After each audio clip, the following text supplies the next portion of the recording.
Dan kita mahu memahami di sebalik isu peletakan jawatan Dr. Xavier Jayakumar sebagai Naib Presiden dan Ahli Parti PKR dan umum sokongan kepada kerajaan dan menjadi Ahli Parlimen Bebas. Untuk itu, kita bersama dengan Profesor Madya Hamidin Hamid.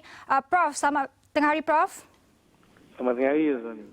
Ya, Prof, apa agaknya reaksi awal Prof berkaitan dengan peletakan jawatan Datuk Dr. Xavier ini? Adakah ini sudah dijangka sebenarnya? Terima kasih, Zoni. Bagi kami, penelitian politik tempatan dan juga yang mengikuti perkembangan dalaman PKR, apa yang dilakukan oleh Datuk Xavier pada hari ini merupakan satu yang tidak memeranjatkan. Malah dijangkakan kerana beliau daripada awal lagi dilihat sebagai seorang yang amat rapat dengan tim Azmin Ali ketika berada di dalam PKR. Dan menarik juga untuk kita lihat statement yang dikeluarkan. Kenyataan yang dikeluarkan oleh Dr. Xavier ketika meletakkan jawatan sebagai Naib Presiden dan Ahli PKR hari ini, dia menyatakan bahawa kekecewaan beliau terhadap apa yang berlaku di dalam parti sejak beberapa tahun yang lalu. Bagi kami itu menunjukkan bahawa perselisihan yang berlaku semenjak pemilihan timbalan Presiden pada 2008 itu tidak dapat berjaya diselesaikan oleh kepimpinan PKR sehingga ke hari ini yang membawa kepada perpecahan PKR yang kita lihat seperti berlakunya langkah Sheraton dan sebagainya. Prof, kita juga nak tahulah apa agaknya kesan terhadap parti PKR itu sendiri dan juga Datuk Seri Anwar Ibrahim apabila kehilangan pemimpin kanan parti itu dan kehilangan pemimpin veteran ketika tertubuhnya parti PKR itu sendiri.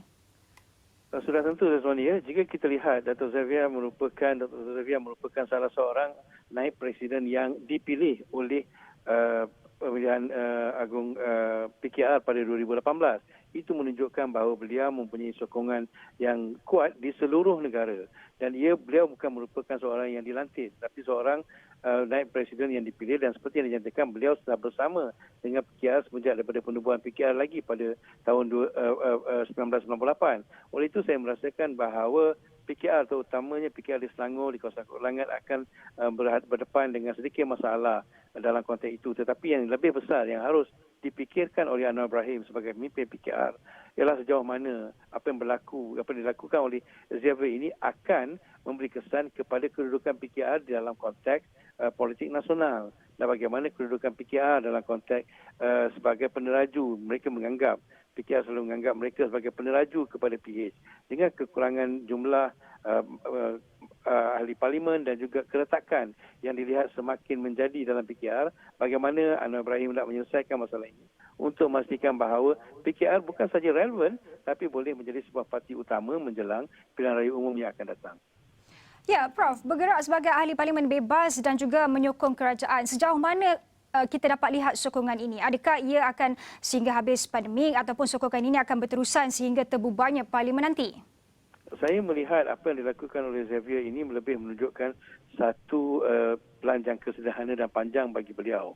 Dan saya merasakan bahawa beliau mempunyai tempat dalam konteks sebagai salah seorang pemimpin yang akan saya kira lambat laun menyertai Perikatan Nasional bersama-sama dengan Azmin Ali. Tapi saya melihat buat ketika ini saya kira dia untuk meredakan dan memberikan keyakinan kepada penyokong beliau untuk beliau akan kekal sebagai seorang yang bebas sehinggalah terbubarnya parlimen ataupun pilihan raya akan datang. Dan ketika itu saya percaya beliau akan mendapat tempat dalam barisan kepimpinan parti yang mengambil beliau terutamanya bagi Perikatan Nasional.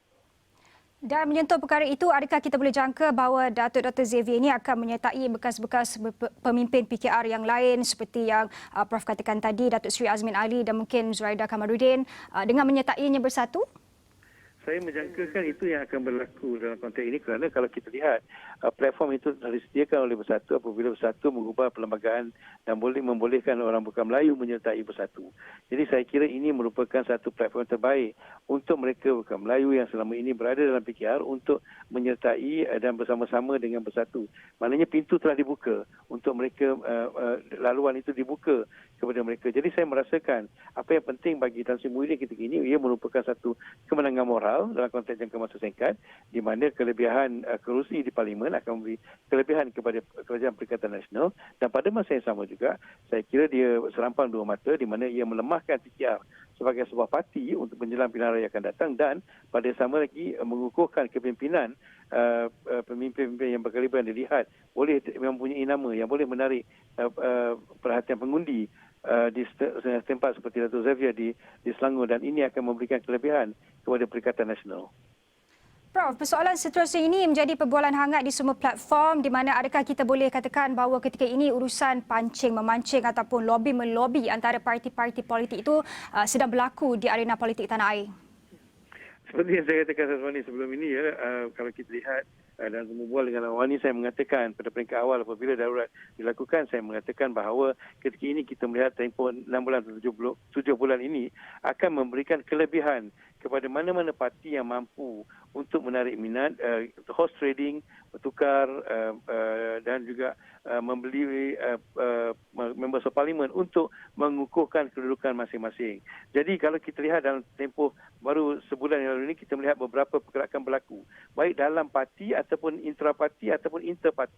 Kita lihat dalam PH contohnya, Al-Kira Amanah pergi ke PKR, dan daripada PKR dengan Xavier ini telah 3 orang telah menyeberang ke Perikatan Nasional ataupun independen ke independen, tetapi bersifat baik dengan Perikatan Nasional. Jadi saya menjangkakan horse trading ini, pertukaran melompat yang kita katakan ini akan terus berlaku sehinggalah parlimen dibubarkan.